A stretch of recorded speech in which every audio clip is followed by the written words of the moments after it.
Ṣẹ̀kẹ̀rẹ̀ lọ bá jó, ṣẹ̀kẹ̀rẹ̀ lọ bá jó, olúwa mi ò dìde ojú The Ashen Forge.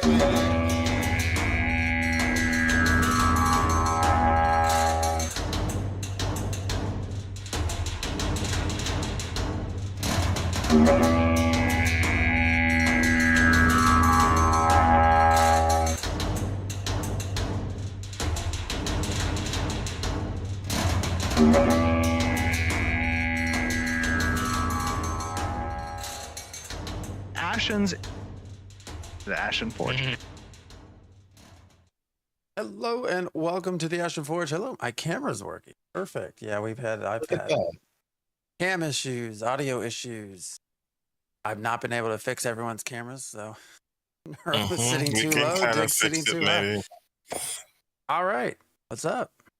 I'm exhausted too. I had my parents had their 50th. I don't know how you get to 50 years marriage, but 50th for all kinds of reasons. Yeah. And so I've been out of town, just got back today. But not slept well either. But, which also means I've not watched most of this video. Anyways, so how's it going? Pretty good. I often talk about how Supergiant is a company that just always makes good games. And then I started playing Hades more because I realized, I still haven't actually finished a run. I've gotten close, kind of, just got to get a little bit more skill and coordination. And then I finished one, and then I started knocking them down. And then I started realizing, being able to beat Hades for the first time, you aren't even a third of the way through the content at that point. Once you've rolled credits, you might still be only about halfway through the content at that point. There's still a bunch of hidden stuff in my menus, and I don't just mean the fish I haven't caught yet. There's two types of commodities that they're still undiscovered for me. I just recently discovered that there is an entire other system that only unlocks when you get to be best buddies with a bunch of people. So it's damn. Y'all just, layers and layers and layers. I thought I was done, and then you just pulled me right back in a big way. So, I've been enjoying a lot of that recently. Kind of taking a bit of a pause from Ashes, and this live stream kind of gave me a good heads up that I'm kind of doing the right thing here, because everything that I really want to test and give feedback on and help out with and enjoy and experience probably isn't going to be in until August. So I'm kind of chilling just a little bit right now. The state of the economy, the rate of drops and stuff, it's not something that's appealing to me. Somebody had posted I think it was in the creators chat, the raw components required to make a beefsteak sandwich, and said beefsteak sandwich 20 gold. And then looking at it, the one that stood out to me the most was 64 weeping willow to make one beefsteak sandwich. Holy shit, is that also the table and chair? And those 4 baby cows, is it furnished with veal leather or something? Why does it need all of these materials to make a beefsteak sandwich? That's ridiculous. How do you go through all of that effort and only get one sandwich's worth of meat off of a full ass cow?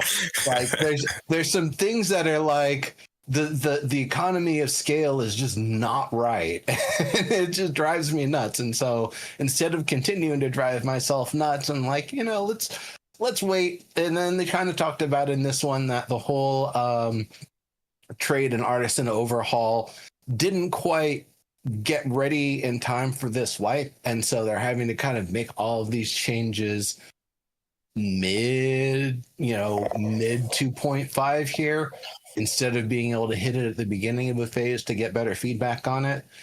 And so it kind of makes sense why things are a little wonky right now. When did 2.5 start? That was at the beginning of May. Right. And didn't they also say that they've been working on updating everything to the new UE5 point version?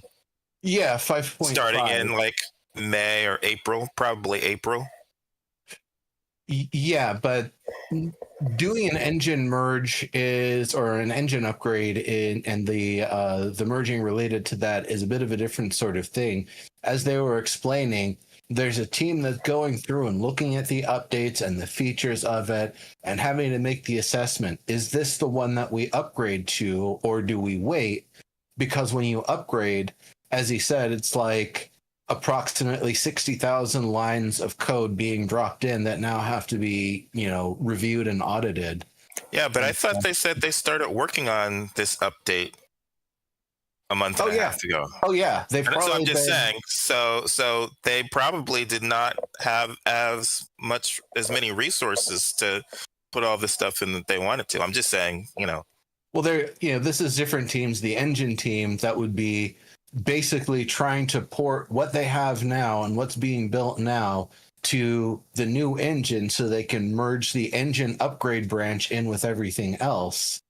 That's different teams and operations than the people that are actually making... It still affects everybody. They're still making tools and all that stuff. That's what I'm saying is... Oh yeah, certainly. I mean, they aren't doing it in a void or a vacuum, of course, but that's definitely something that I'm eager to see what's going to come of it. The biggest thing, and I haven't looked at it at all, and I have no idea if this is the build for it, but if they want to do something that'll really help while they're working on the engine stuff, see whatever you can possibly do to take information out of the publicly available pack file and keep that stuff on the server side only to be streamed down to the players when necessary, nothing else. The sooner you do that, the sooner the data mining can actually be reduced and restricted, which if you're going to have new systems coming online, you might want to do more to hide that sort of stuff, I would think. What'd you say to do? To reduce as much stuff out of the pack file as possible and try to keep it as server side and streamed down as they can. Yeah. If I'm not mistaken, Unity is perhaps a little bit better about that, partially because Unity doesn't just have this giant unencrypted pack file that has everything in it when you publish a build of the game.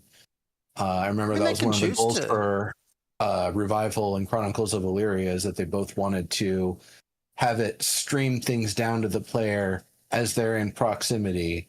So even if you're data mining and being a dirty cheater, you only have access to the stuff in your current locale and that's accessible to you. So it would be nice to see that. I mean, It'd be nice. They could be encrypting their pack files. They just aren't. Well, encrypted or unencrypted, we know how easy it is to unencrypt a pack file. There's guides and everything out there for how to do it. So, I mean, I'm not saying that everybody in the chat knows how to do that, but if you wanted to, probably not hard. I'm not saying that you have to go and learn it. Go learn some debugging, reverse engineering, maybe a little IDA Pro. Well, IDA free. IDA Pro costs. But that is something that I'd like to see eventually, whether it's 5.5 or what version they're going to be able to pull that off with, to effectively not feed the data miners a pack file of any form, or if you're going to do it, poison the well and throw in like 30 times more stuff that isn't actually relevant, just so that way there's no way they can know what's actually going to be used unless they see it being used in game. Do you have any examples of games where the pack files are being streamed down? Because I'm running through my head of every UE5 game I've looked into, and every single one, pack file or the newer version, which is the UCAS, UTalk stuff. I actually will that is the more common one anymore. Is actually not files. It's the UTalk/UCAS, which I don't know if. I'd be curious if Intrepid's going to switch to the newer version, because pack files are definitely easier to get into. I mean, you can still get into the others as well, but the tools are not as readily available.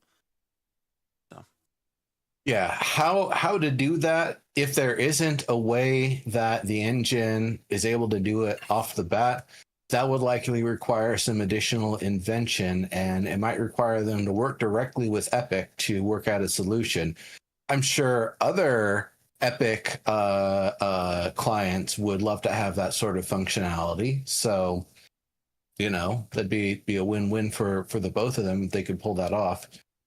Seems so data heavy. I mean, when you're, I don't know, I feel like your networking is such a quagmire anyways, and when you're trying to fit PvP into all this, which needs to be responsive and all of that, I don't know. Okay, PvP can be responsive without giving the formulas for how rarity works just out in the open. Like, you can have both. You don't have to show them what the rarity outcomes and stuff are going to be from your various crafting processes and things. That can all be streamed down. Those aren't things that are happening like, milliseconds after another. It's a lengthy process. So if it takes, half a second for the server to do the thing instead of happening instantly, that's fine. It really doesn't matter, especially if it adds a lot more ability to kind of hide things that players shouldn't just be able to open a file and know everything about. Yeah, something else I would love to ask, well, maybe not even Steven, somebody on the team. Almost all those calculations, as you've just mentioned, are done client side, and then they're sort of, and then they're verified server side. But I think, which makes no sense because it's going to be server authoritative anyway. Yes, but from what I have gathered through this whole process, specific to a PvP game like this that's supposed to be really responsive, that you are getting some extra reduction in time because the client is, from my understanding, again, this is where I'd love to ask I wish we could get somebody on here to talk to, is that your server is verifying, but presumably 99% of your players are not cheating. So the game's just running fluidly off the client. But if the server does find an issue, then it will, either roll back or cut off the client or whatever it might be. I do think they actually do it client side with a server verify just to speed it up. But that, I don't know. I'd be curious as to why. I definitely don't disagree that the things that need to be lightning fast do need to be in that pack file. 100%. You're right. When you're chopping wood down, does it matter?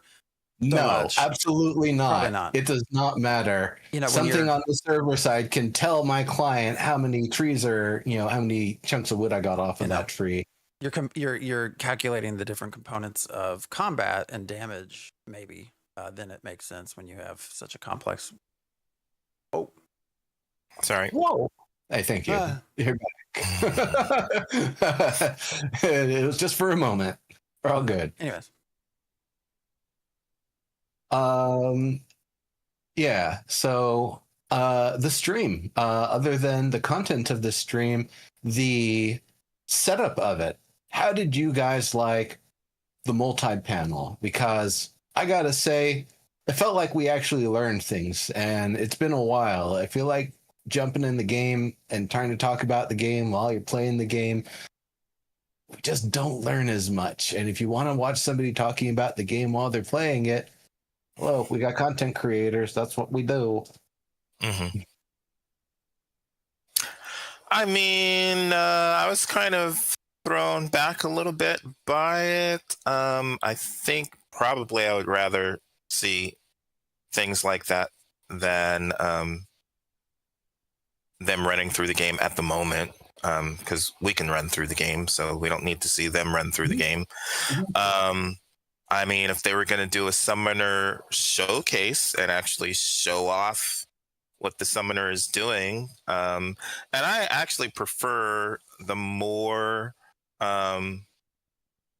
detailed showcases of just one person playing the summoner and having them talk about it rather than having this summoner actually in a party running through. Right, I agree. I mean, I'm hopeful that means that we get some more people that we haven't seen yet on screen. Maybe that'll happen in the future. So if that's the case, then sure, we should have a bunch more, and hopefully they'll cycle through everybody in the studio. That would be awesome. So, Mark, how can people access dev controls in game? I mean, they're just basically. Well, I don't know that I should share how, but it's possible. It is entirely possible to get in. Obviously, it's possible because people are doing what, speed hacks? Is that what it's called? You have Easy Anti-Cheat, which is a Epic provided tool, which operates at a kernel level. So your very central level of your PC, which most games do not have access to, and so it's able to block things hooking into DLLs and memory read and writes and stuff like that for the game it's monitoring. A lot of people, by the way, Thor would tell you he never will let this be. He calls it, what does he call it, a rootkit or something that you're letting them put on your computer. But anyways, but it's actually not super complicated to create your own driver, your own kernel level driver that you can then pass. You can then pass code to and stuff. So it becomes not super complicated, and I am kind of surprised that well, I was surprised in looking into this that a lot of the sort of cheat tools, dev tools are accessible, but that's actually not super uncommon. So as you go through a lot of, especially UE5, I think UE5 actually has some built-in stuff too, but they're pretty much available in every game. So I don't know how hopefully you get a client that you can take that out, or you do some other checks.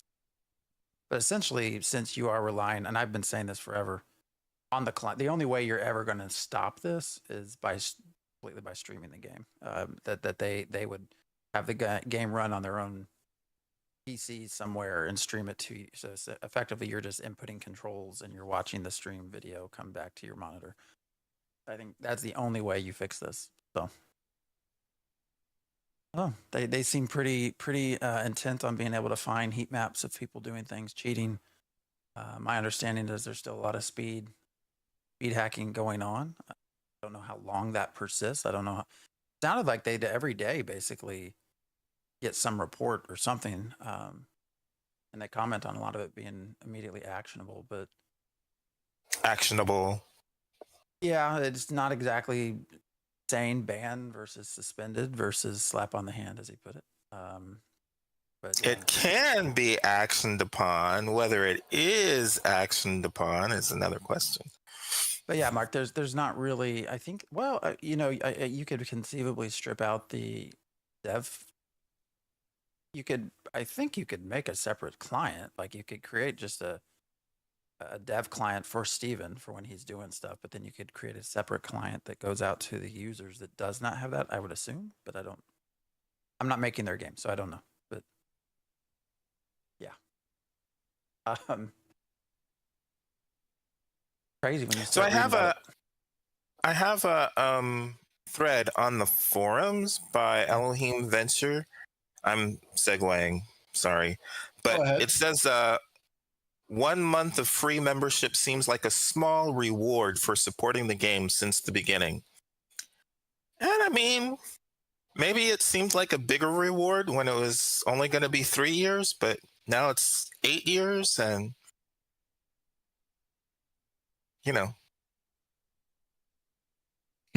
What's a reward? What is it? This 1 month of free membership seems like a small reward for supporting the game since the beginning. It's not a reward. What do they want? I mean, if you bought into an alpha that gave you 1 month of free membership. Okay. Yes, 1 month of live and all of the time up to the live release to continue playtesting on it, to learn more, build your strategies, build your community, get your tactics together, play all the archetypes so you know which one you're going to go with, all of that sort of stuff. It's that you get, while it's still in preseason, or like right now, it's still a draft league where the rules are still being defined. It's not even a pilot league yet. Until we get to that point, it's going to be rough, but you're going to be able to get in and get your hands on it, at least start to get some inkling of what things are like, what things look like, what sort of systems are probably going to stay, and which ones are probably going to stay but get modified a little bit. So there's a lot of that. I think that ultimately, if they wanted to increase the amount of time people who had pre-ordered, bought a Kickstarter, got one of the keys, whatever, how much extra time they get, because they like these people and they want to they want to have these people in their game, because the players are also content in an MMO, never forget that, then that is something they could do.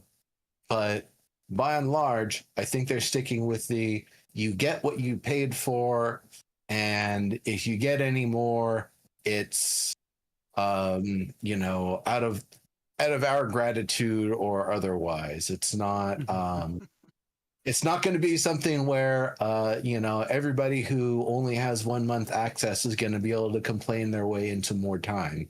You're going to get it if they're going to offer it. I think they're going to offer more money. They need money. They ain't going to charge you money, not let you get more free shit. Well, yeah, I guess it depends on, you got to look at how many hours of actual gameplay, like how many hours are you actually running around in Vera. And if it's taking 5 more years than they originally thought, then that should be, and we're relatively persistent, they can probably get a good 500 hours in, right? So that's great. And then how much money did they really support? I mean, monetarily, how much did they support? That's what I'm saying. So, whatever, if you're paying $200 for a game that's going to be releasing in 3 years, that's more bang for your buck for the Intrepid, I'm saying, that you're supporting them monetarily. Then that's probably run out by now. So you probably haven't supported them the last 5 years. Basically. So as you were talking, and as I've been thinking about the lengths of things, like, well, how much are those actually worth now, inflation adjusted? Like $30 at the start of the project is worth a hell of a lot more than $30 when it releases. Especially with the way things are going right now. Yeah. Yeah. And then there's another one from the Dark Sorcerer that says, Stephen, please rethink not for everyone. This game is not for everyone. Saying that's going to scare people away. But I kind of want to be scared away. I want to be told it's not for everyone, if it's not going to be for everyone. Yeah, that's been said for like years, 3 years, 4 years, 5 years. I don't even. Yeah. Lulu, you bring up about the lawless zones being gone to push away PvPers. No. I'm gonna stop you on that one. I'm gonna say this one is the the phrase it's easier to assume ignorance instead of malice. I think the team who was in charge of putting the nodes in Jundark was not the same team that manages whether or not there's lawless zones. And what ended up happening is that maybe one team was a sprint ahead of another team. And so when they introduced the nodes to Jundark, that I had thought it was going to be a more lawless area. I was getting the inkling that it was supposed to be like a level 50 lawless zone at some point in release. Nope, just normal ass zone. But to not have built a new lawless area out that people can, be contesting and getting the goods out of, I can understand how that, definitely puts a damper on one form of PvP. There should be no lawless zones. Is that what you're saying? I don't necessarily agree. I'm okay. I'm personally okay with the lawless zones, but in very limited use. I like not that they're a place that you can get exclusive things that you can't get anywhere else, but maybe the frequency of what you can get out there is a little bit higher. And so the trade-off is you got to go out there with a crew if you want to keep what you find. And sure, in phase 2, I was able to ride back and, bring some dragonwood and epic bananas and stuff, rare bananas. I thought that was funny because Donkey Kong. But it was definitely a I didn't necessarily feel like I was going to get ganked every single moment, any moment even. Like, I barely even saw players while I was in the lawless tropics. I'm sure things have changed since then, especially because it's, noted out and it isn't necessarily as lawless as it was. But, I don't really, Dope Crew there. I think you've been, well, how much do you even play, man? Come on. Like, Well, what's his name? Once. Zyback puts out videos of ganking people, right? Isn't that what he's doing in the lawless? I know people have chatted about his videos as a rogue. The lawless stuff. Now, wasn't that put in because this is what we were told. We didn't have naval content yet, which is where the lawless is supposed to be. Mm-hmm. And since we didn't have naval content in, they wanted to do a lawless zone to see what those interactions would be like. Mm-hmm. But now we got naval content, and they keep adding more lawless zones. So, I haven't tried it yet. Can you sail all the way from the northwest corner to the southeast corner? Hey, I'm not asking if you've done it. I'm asking if it can be done right now, because I believe it can. And so if you're really looking for that big payday score, once the caravels can actually be customized and load up a caravan or more's worth of cargo, then there's gonna be some real heat on the high seas, like they're supposed to be. Insane and pointless.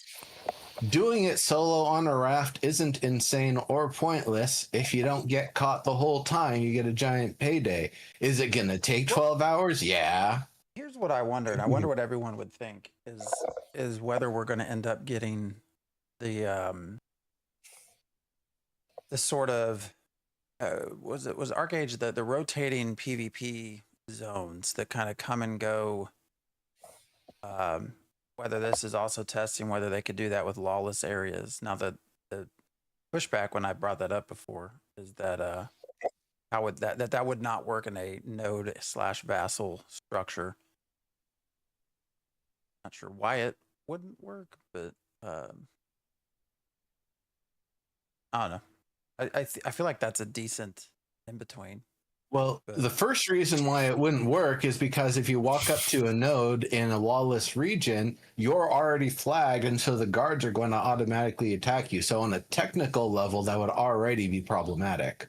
Well, you could take the nodes, the plug, make it everything outside of the plug. Could be free for all PvP. Once you get in the plug,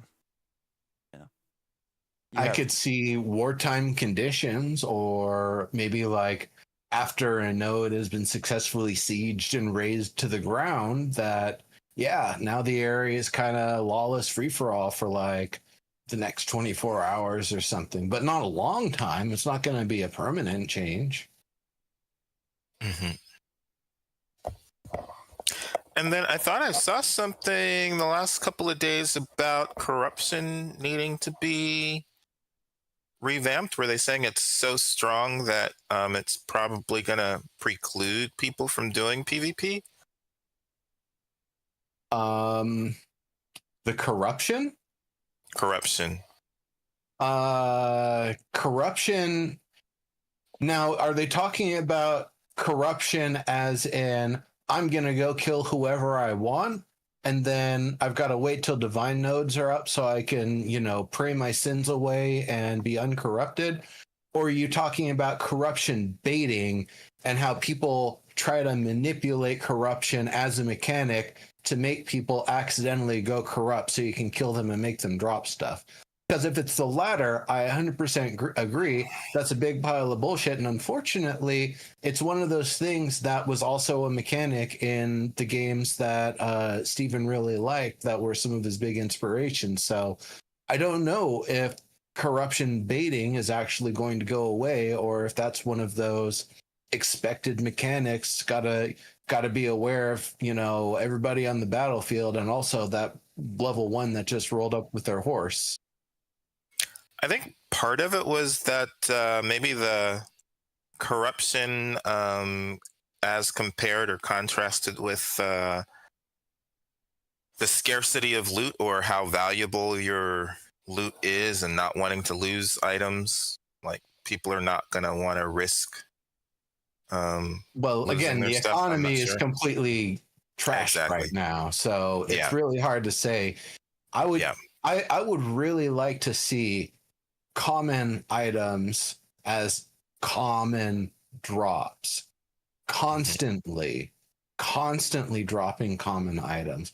After all, if it's not a bandit, if it's not one of the godlings, one of the exalted races, then when you die, you're dead. Anything on your body is for me to pick up and take with me. Kill a goblin, it might only have a shiny ring. That's the only thing worthwhile on it. Okay, fine. I don't want the rest of his junk. But if I'm killing something that's got a real gnarly weapon, and it's like a minotaur or something that's got like some badass sword or glaive or something, like, yeah, I'm going to want to take that. He's dead. He's not going to respawn with it. He's dead. No ashes, all body. So like, common items dropping definitely seems like it should be a lot more common. Maybe less off of bandits, but at the same time, maybe more off of bandits. After all, they are corrupted. If players who are exalted race creatures are corrupted, they drop loot. If all bandits are automatically corrupted, and that's why they're represented as enemies in the game, why are they not dropping an item or two when we kill them? That doesn't make any sense. That is ludonarrative dissonance. Yeah, Ludulu says the system is simply not working in alpha. Lots of the systems are not working well together, so probably corruption plus the way the economy is working. Also, economy compared to artisan leveling and compared to adventurer leveling, those are all kind of out of sync. And nodes, right? Nothing is working. Yeah, none of the systems are working well together at the moment, I think. A little bit. If they didn't do the drop rates and the crafting or artisan changes at the same time, maybe it would have been able to balance and shake out a little bit differently. No, they don't work, period. Okay.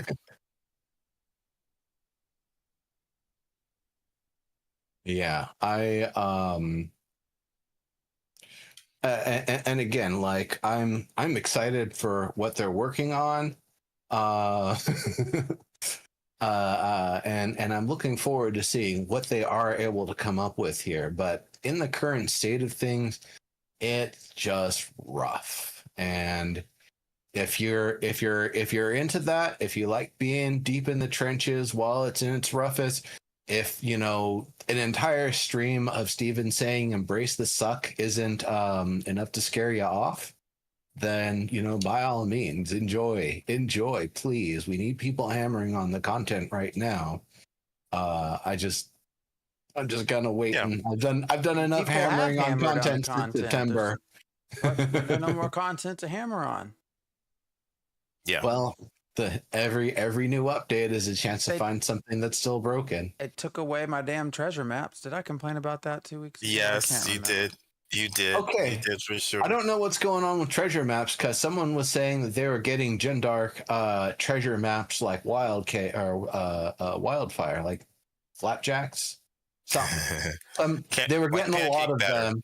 And but they were actually asking during the live stream, hey, are my maps legit? Or do I need to get rid of these because they're contraband? And by the end of it, he was like, hey, turns out, come on, get your maps, everybody. They're okay. Here's part of the problem with that. One, maps used to be readily available anyways. I could go Mm-hmm. in a morning stream. I could get 10 maps from goblins. But problem is this one of the two big changes. One is specific to that. So like a Jundark or a Riverlands or something like that. You actually have to have a recipe to be able to convert that at a table. I forget which one it is, but if you get just a blanket faded map, you can turn that into anything anywhere. But if you get a specific named faded map that you have to then convert into a map, you actually have to have the recipe.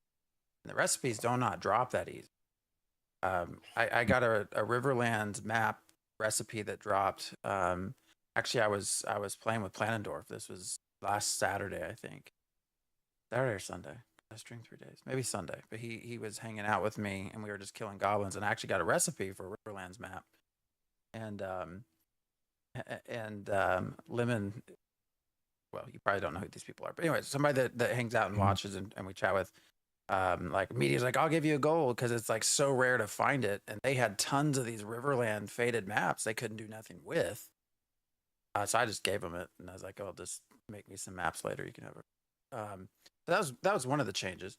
The other is these stupid crushed monocles or whatever you got to takes a recipe to be able to get that component to then make the map. So you now have these introduced rare recipes. In addition to that, the maps themselves are harder to find. And it's just made a fun system like grindy and not fun.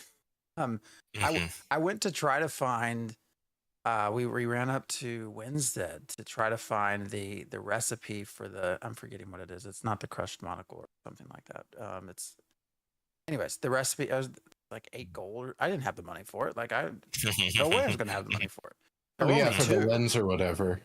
Yes. So I don't know. That drives me nuts that it was and I don't know. I do still suspect it's because they were trying to limit the input of materials into the world.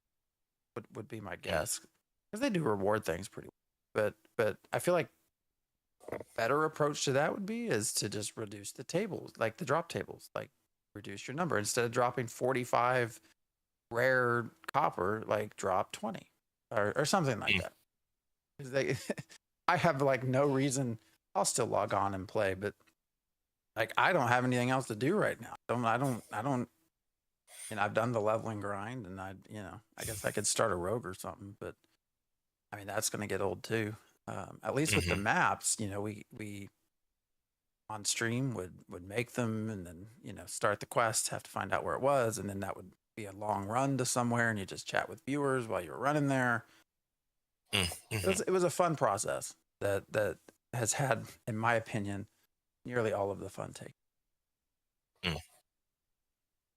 I know, Sticky. Try different classes. You keep telling me that. Maybe we'll do a rogue. The summoner, right? That's the one that's coming out. I mean, there were some. It's not coming out. It was just talked about. There's some skills in the files now. There are some things that got dropped into the latest patch that are summoner related. So I did not write them down, so I don't remember. But animations, abilities, there's stuff slowly making its way in there. But yeah, it's going to be. Hopefully, it's here in August, but I don't know. I liked the concept art for the pets, which I wish they would do a different name for summoned pets versus player pets. I'd rather summoned pets be called minions or something. But I liked the concept art and kind of the lore and concept behind them for what we saw. Yeah, DOP crew, I agree. There's an idea, single player. I would say absent all else should be able to do what they want by themselves. And I'm not trying to do everything by myself, but the treasure maps were an activity that I could do. that felt very rewarding. It's just not there anymore. So anyways. And it used to be so much more, I think you'd addressed this already, so much more self-sufficient. Grab a map, make some cheap-ass ink and stuff, go and turn it into a restored map, and you can go run it. Got to make a kit of the same quality, okay, fine, no big deal. Being able to push the quality, the rarity of the map with better rare materials, okay, that's great. That's really cool. So I have a use for all the common or the legendary ruby that's stacking up, is I can make the ink to make the maps. Okay, cool. Then they added all of this stuff with the monocle and the lens and having to get recipes for the maps. And for a little while, it was randomly choosing what type of map you would get. And I feel like there's even an assertion they made at some point that it was correct for it to be random like that instead of making the map of the type you were trying to make, which didn't make any sense. I mean, I can understand if you've got a blank map that isn't region specific and you convert it to a map and it happens to be for a different region. Okay, that makes sense. Kinda. But even then, it's like, how far away is this map going to be? Is it one region away? Is it two regions away? As it is, it already takes a long ass time to get from one region to the next. And you got to go across 2-3 regions to finally use this map. And you're too low level. That's a hell of an adventure. I mean, you're getting a desert map from a level 5 goblin. Like, it's going to be a minute before you run out to that desert and use it. So. Part of that's also that they kind of didn't, whether they meant to or not, the Riverlands definitely feel much easier than the rest of the game world. The desert's rough. The tropics, there's some rough stuff there. Jundark, there's some rough stuff out there. Riverlands, other than like the fire starters they added to Highwayman Hills, it hasn't really changed too much. It's pretty well known at this point. In fact, it was kind of an interesting sort of thing that they were saying. It kind of sounded like during the live stream, they basically said, not finding what you're looking for in the Riverlands, get the hell out of there. Go to the tropics, go to the desert, go to Jundark. You'll find way more of the resources because everybody's just used to looking in the Riverlands. It's like, doesn't help. That doesn't help because there's things exclusive to the Riverlands. How am I going to find, the Weeping Willow and the Braidwood and stuff in a place where it doesn't even grow? That's a regional exclusive. And so I haven't seen a single Weeping Willow other than I think I maybe saw one. And it wasn't part of the grove. It was just one on its own. Here's that I was able to gather. The other part of that makes that argument not work is they also just recently changed some of the equations, some of the equations on experience gain and things like that, based off level and harvesting and crafting. And the idea behind a lot of that was actually to give, if you start harvesting at a lower level, like that it's catching you up, that you're actually, you get a benefit. You get less benefit if you start harvesting. If I'm level 50 and I start from this, and then I start, I don't get as nearly as much benefit as if I start when I'm level 1. So then them saying, well, go outside, go out of the Riverlands. It's like, well, that's for someone who's trying to level through the artisanship process. Like that, no, that doesn't work. I can't run to the desert to do that. Nope. I can't go to the Jundark or wherever. I'd probably take me 2 days to get up to the tropics. I don't know. Not that you should have access to every type. Every biome definitely should have its own thing, but it should be plentiful enough, especially if you're introducing systems and changing the equations of the experience gains and stuff to actually benefit lower level characters in their crafting. I don't know. Of course, I guess the argument there is that you just join a guild and let other people harvest, funnel you stuff, which is a valid argument, but I don't know. The one of the things, and we've brought this up many times, and I'm sure there's someone somewhere that's working on it, that the regions themselves just kind of feel like they're the difficulty of the node plus whatever latent, difficulty of the mobs from when it was a lawless zone before it was made into a noded zone. And on top of that, the idea that there aren't like concentrations of tougher enemies off the beaten path and more like weaker, lighter, sparser enemies as you're closer to the paths that, presumably every zone should be approximately the same level of difficulty on day one if it isn't like a special lawless, max level sort of zone to begin with. So you're definitely right about not being able to go to the desert or the tropics and be able to do your artisan thing. Sure, you might be able to do your gathering there, but your once a node is up, you can start doing your novice to apprentice stuff a little bit. But I mean, what level though do you think is reasonable to consider a harvester going to the desert to the Jundark without like actual risk of death within 5 minutes? I think everybody should be able to, by level 10, traverse the entire noded game world. You're not going to be able to do it without dying necessarily if you go off the beaten path. But if you stick to roads, for which there's some areas that don't have a semblance of roads or pathways of anything like that, not even like animal trails or anything. They got to fix their roads too then and get all them wandering things off of it. So. Yeah. That's they said in one of the recent updates that they fixed the thing where things would leash forever. And I feel like what was going on with that was when something didn't leash back properly and was just staying out in the wild, its leash was then broken. The next thing that comes near it, it's going to follow an absurd amount of time. And then once it's finished following that person, for whatever reason that it stopped, it's even more out of place. And so, I like the idea of being able to like see the populations migrate, but to do it in a natural manner, not, oh, I was standing around here minding my business, doing nothing, just looking around, and then this guy came by on a horse, so I ran after him as fast as I could. I couldn't catch up to him though, but because I couldn't catch up to him, I just, kind of ran out of energy and stopped and was kind of waiting, and I was just minding my own business, just looking around, not doing anything, not interacting with the world around me. And then some other guy came on a horse, and I was like, I'm gonna get this one for sure. And they just keep repeating that story because that's all life is for them. That there isn't any sense of being entities in a living, breathing world for these NPCs. They just literally walk around occupying the space they spawned at, plus or minus where they've been trained to.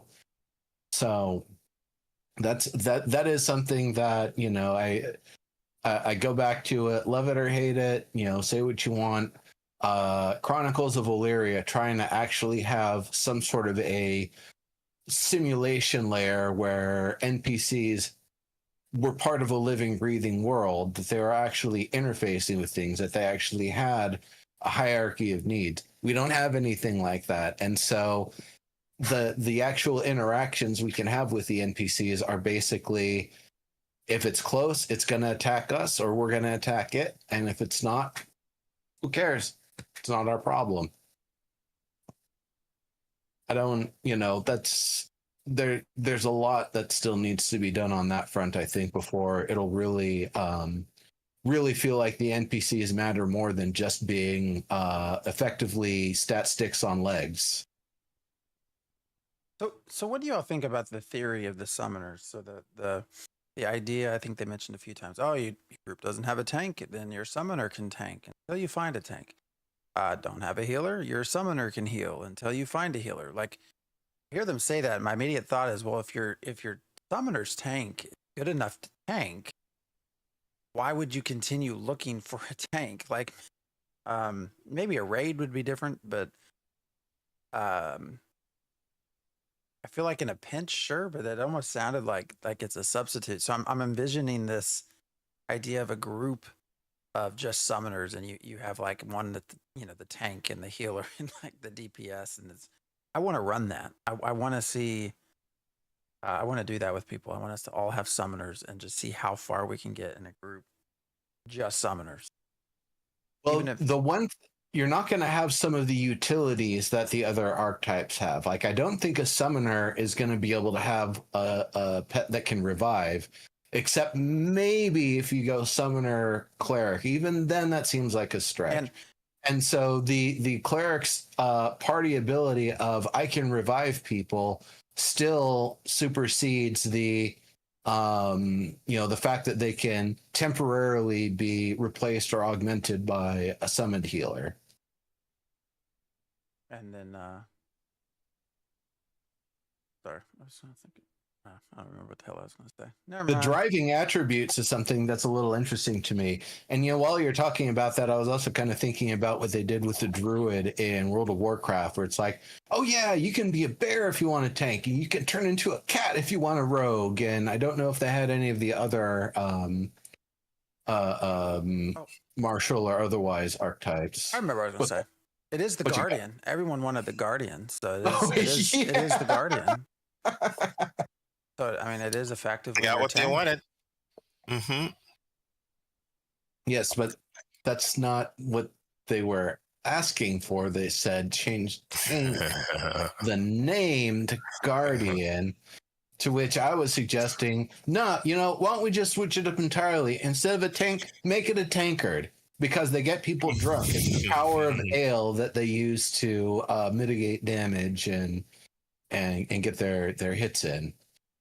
And Steven's still talking about him as a secondary, like it's going to fundamentally change the primaries. I mean, I hope that's the case, but I hope so too. That seems so far off. But the idea of a cleric summoner and a cleric tank, I mean,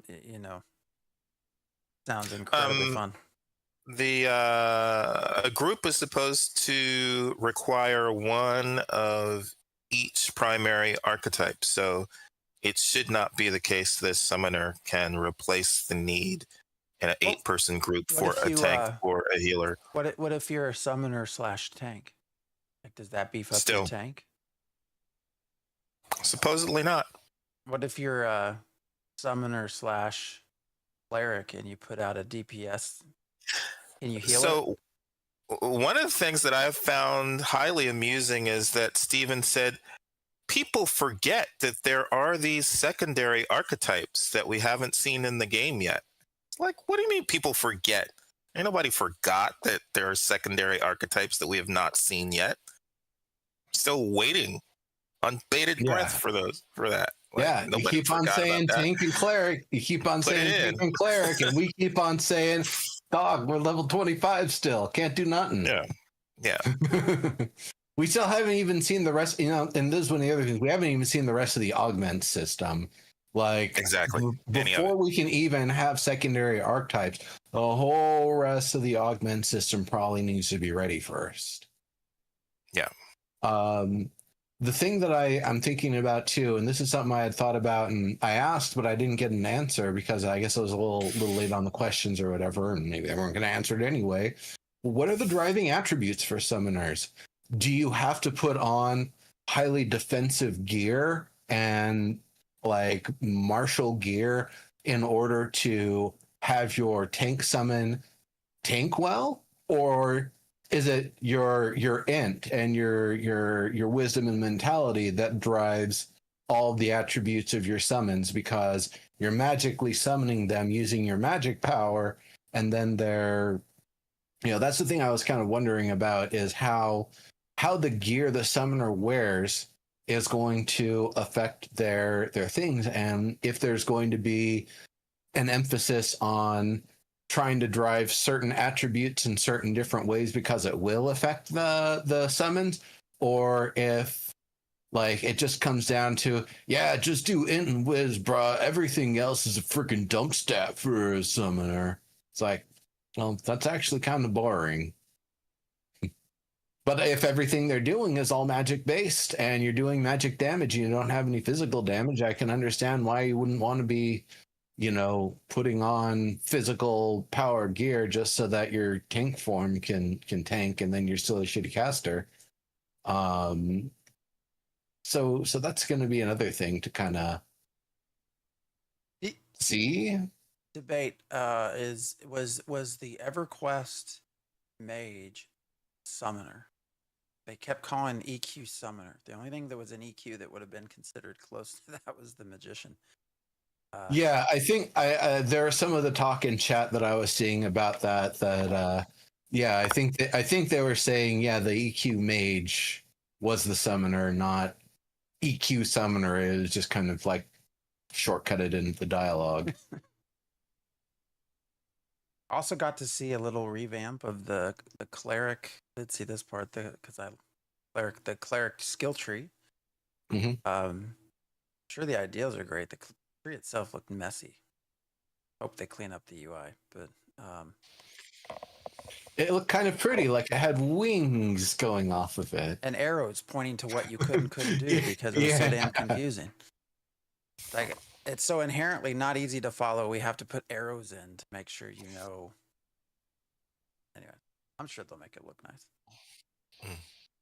I mean, we've had the skill tree. What is it? The skill tree, not the ranks.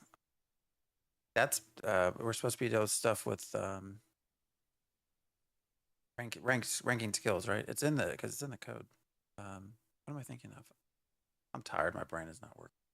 Mm-hmm. Putting extra points in. Mm-hmm. Yeah, I didn't get a chance to see that skill tree very well. Did you notice anything that was different that enticed you as a cleric? I just noticed it looked messy. Okay. No, I mean it had the same skills, but you could add extra points and stuff into the ranks, and it's still a work in progress. Mm-hmm. At least they're doing it. I mean, the cleric skill tree early on, anyways, drives me nuts. It looked like they still had your very first skill point having to be spent on the stupid ass resource that they have. Sorry, whoever designed it, but I hate that resource. And the fact that you make me spend my very first skill point that I've earned on that pisses me off. Anyways, as Planendorf has reminded me, you start off with a heal spell and a damage spell, so you're not missing anything by having to choose your cleric resource. Do you have a picture of the new skill tree by any chance? No, it's at the very end of the stream though. Very, very, yeah, like the end of Q&A. Only other thing. The one thing I was really hoping to see is that they had two heals that were doing different things. There's the one that it zooms around a little before it does the heal, and then there's the flash cure, and they kind of rebalance them. So the flash cure was a bit weaker, so you would try to rely on the basic sort of heal a little bit more. I kind of felt like it was redundant. Just make it all work based on flash heal, and if you fired off 3 of them and you're still trying to use it, then add a travel time to the next few castings until your charges restore. That's something that I'd kind of like to see, because I feel like you've got 2 different heal spells that more or less do the same thing, just one's a little faster. And that's, I could use one less skill on my bar at that rate. I will say overall, I still do like where the cleric's at myself from a healing perspective. I mean, even now, I've been playing it for how long, but even now, I mean, I'll still have discussions with Hoofsy, who also cleric mains, like about what's working best in this situation. What do you do solo? What do you do small group? I do like the, and I hope they actually keep the ability to change this might be controversial, but the idea, I know right now we can change our skills freely just because we're in alpha, but I actually hope they kind of maintain that to some degree where it's not super complicated to change. Because when you do, it's fun for me when you get a new group member that maybe plays differently, or you used to have a range DPS, now you have a melee DPS. So you do need to actively change where you've invested your skill points so you have the proper, the proper heals. I actually kind of like that. It's kind of fun that you have to do that based off your group makeup, kind of what comes and goes. But so I do overall like it, but I still get pissed off Yeah, about that I skill point choice. I can understand that eventually you'll have to switch your attributes or your skills or whatever while you're in town, and not to be able to do it out in the field. And I'm hoping that things are a little better by that point, so you won't have to run into as many issues. As it is, I feel like the Bard, and I've mentioned this on previous episodes, you only need 1 point for your music, but you need 5 points if you want access to all of them.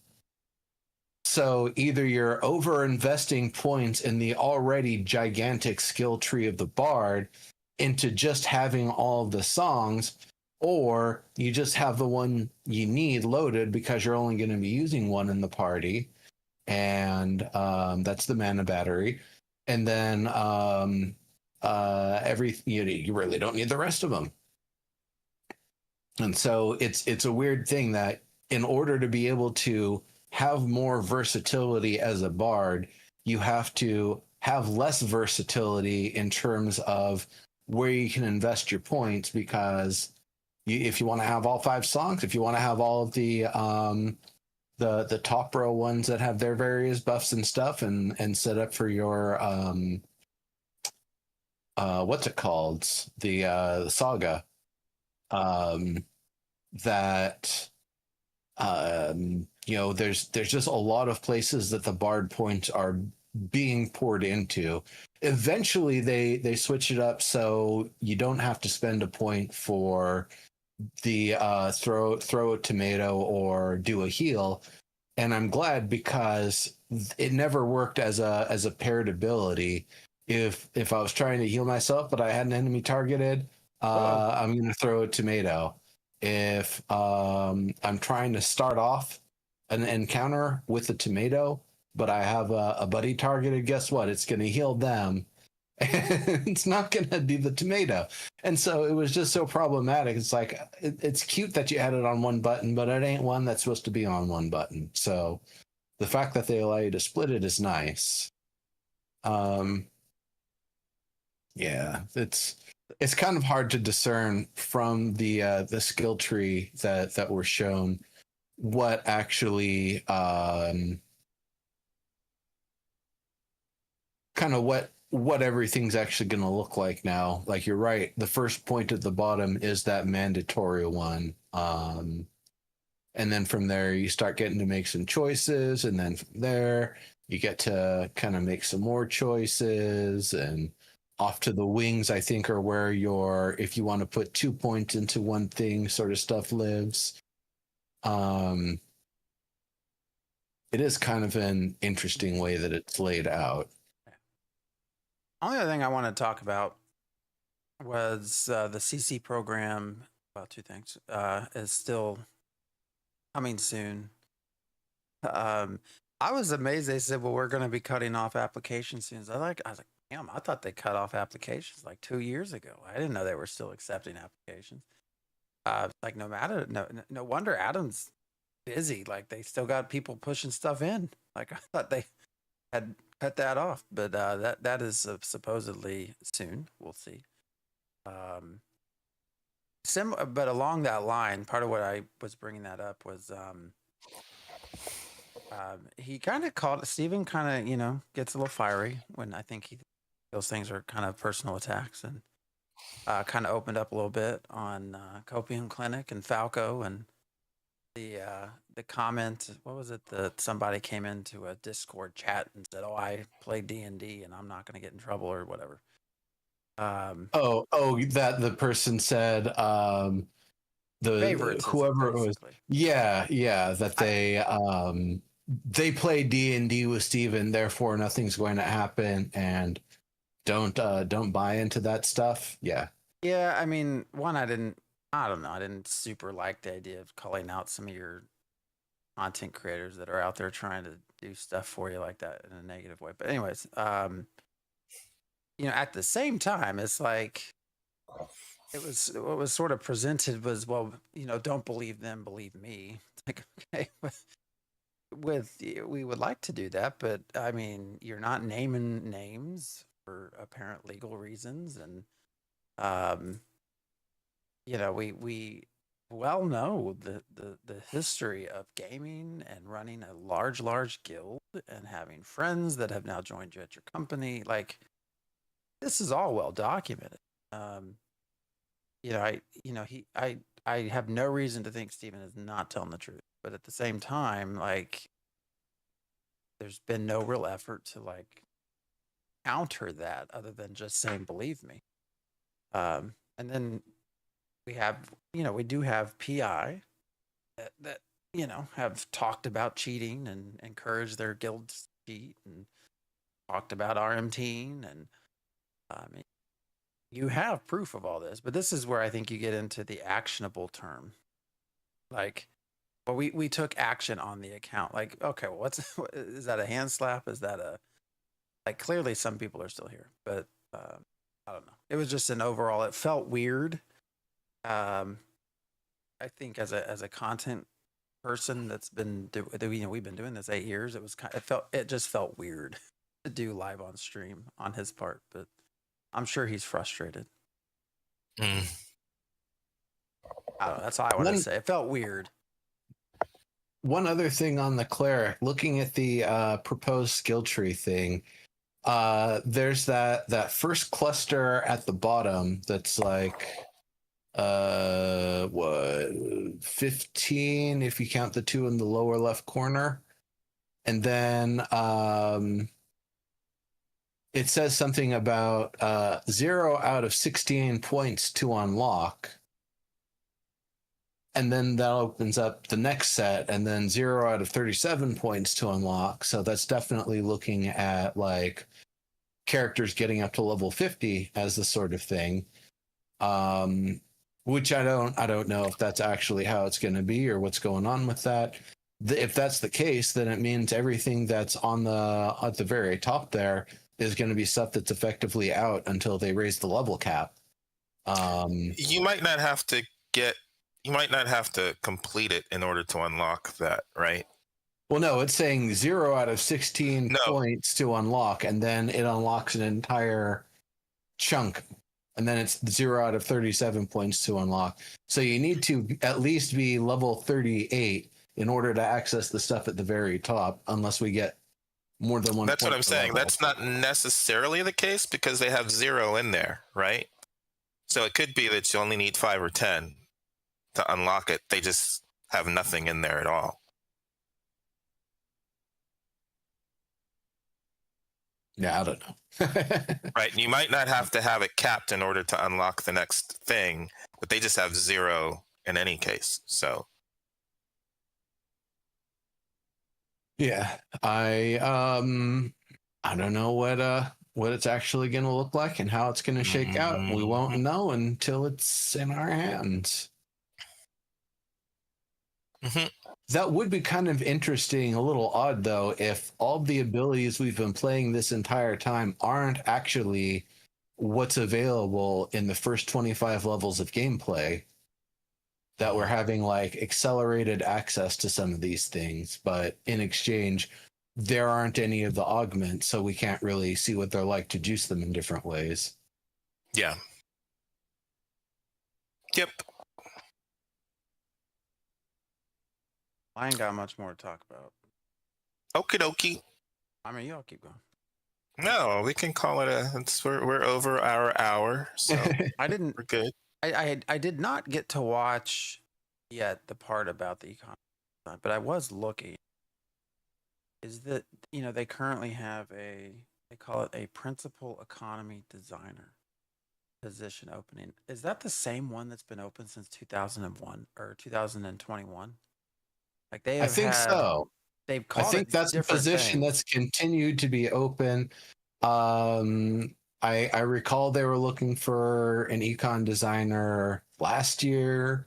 Yeah, like they called it a senior economy designer, and now it's a principal but I'm pretty sure it's the same position, which makes me curious. Like, is that an Ashes thing, or is that actually just a position that's hard to find people that do it? Like, is that that's because I'm sure that's very different than designing UI or designing combat or abilities. Like asking someone, because that's probably going to be someone that has a degree, I would assume, somewhere in the accounting space and sort of finance. But yeah, it's maybe they're waiting for somebody that worked on the economy for EVE Online to apply, and it's like, if it isn't one of them, just straight to the trash. I don't know. It could be a matter of the standards they have that are hard to fill, or you're right, it could be something that it's just a hard role to fill. I don't know how much they're paying. I haven't looked at the application. For all I know, it's below industry standard, and everybody who knows how to do that expects a certain paycheck. So there could be a lot of reasons why it's been like that. what do they do if they don't get it filled? Wing it, I guess. Whatever they've been doing this whole time. Okay. All right. Actually, I just Googled. I was curious. I Googled game economy design jobs. There's actually a few out there. Oh wait, no, this is a senior game design.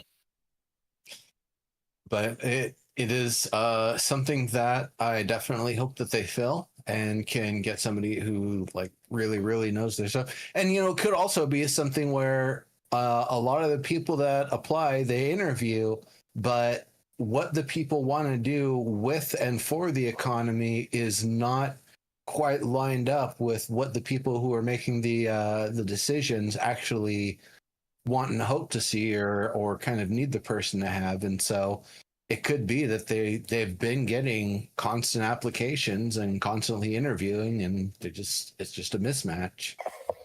I mean, for higher level roles, they have to be a lot more discerning than lower level roles. Lower level roles, anybody who's gotten past the second interview, you can just bring them on board.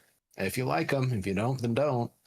But I can understand at like a principal senior sort of level, yeah, you're gonna have to be really discerning, because this person is going to have a lot of agency, and you want to make sure the person you're giving this agency to actually knows what the hell they're doing. They're not also going to ruin the rest of the project in the process. Sorry, I just stumbled upon it says Activision Blizzard, but what's Raven Software? Because it says lead single player systems designer, and then I saw Blizzard, and I thought, oh yeah, that sounds right. Anyways, you need an actual economist. Yeah, that's what I mean, with something this complex, but yeah, what do they do if they don't have it? Winging it seems like a bad answer. Well, I mean, that's the answer I have. Like, what are you going to ask an AI to do it, or are you going to wing it? If you can't get the guy, you gotta find someone. Yeah, It could be that they decide somebody internally. It's like you're incredibly good at what you do. You're really smart. You're really talented, and we know you understand economics. We're going to make you do the math job. Hey, our healthcare industry is using AI instead of scientists to. Don't even get started on our healthcare industry. If you want to talk to somebody about that, I'll get my brother on the horn here. You got a fucking doctor right in front of you, dude. Yeah, well, he studied public health and public policy. So, all right, the dirty part of the sausage, not the part people bite into. Before we log out for the night, my due diligence, my little head talk for the night, knowledge base for you all to take and give to everyone else is yes, the big beautiful bill or whatever the hell they called it is going to cut about 800, 900 million from Medicare, Medicaid. At the same time, everybody's insurance you all have tax credits. You don't realize this. So for example, if you get it on the exchange, if you get health insurance, the exchange, Affordable Care Act, the reason you can get it so cheap is because it's subsidized through a tax credit. And that tax credit runs out at the end of this year. And there's been absolutely no motivation or movement by the current legislature to renew that tax credit, which means that starting next year, it's going to vary by state, but probably somewhere between $12,000 to $27,000 a year extra in premium payments are going to be required for your insurance, for your health care, which most people cannot pay. So potentially millions will be knocked off their insurance here in 2026. If you don't believe me, go look it up. Tax credit on your health care. It's very real. So anyways. Cool. Thank you. Yeah. Not great. Definitely not. On that note, we're done. Yep. Woohoo! See you later. Well, I mean, Have a and good one. that's the 1-2 punch, right? Because it's probably going to affect older folks more. But if you are 60, 65 years old, and all of a sudden you can't afford the premium for your health care, and at the same time your Medicare, Medicaid's been reduced by $1 billion, kind of screwed a little bit. So, anyways.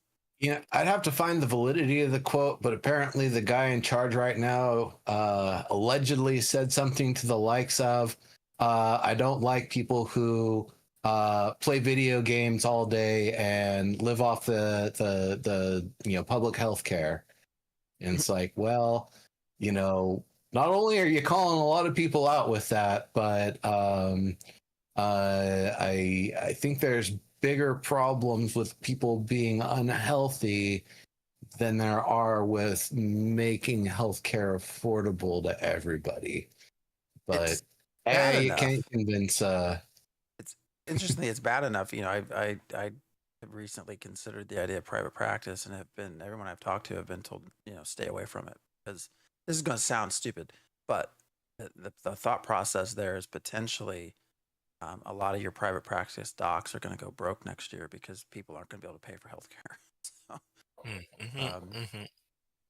I don't know, man. It's going to be wild next three more years, or 3.5, whatever we have. So, yeah, I guess try to live near a university with a good hospital, and good luck. Don't swim in a swamp. Don't swim in a swamp. Don't swim in the swamp. Dumbass. Don't drink the sewer water.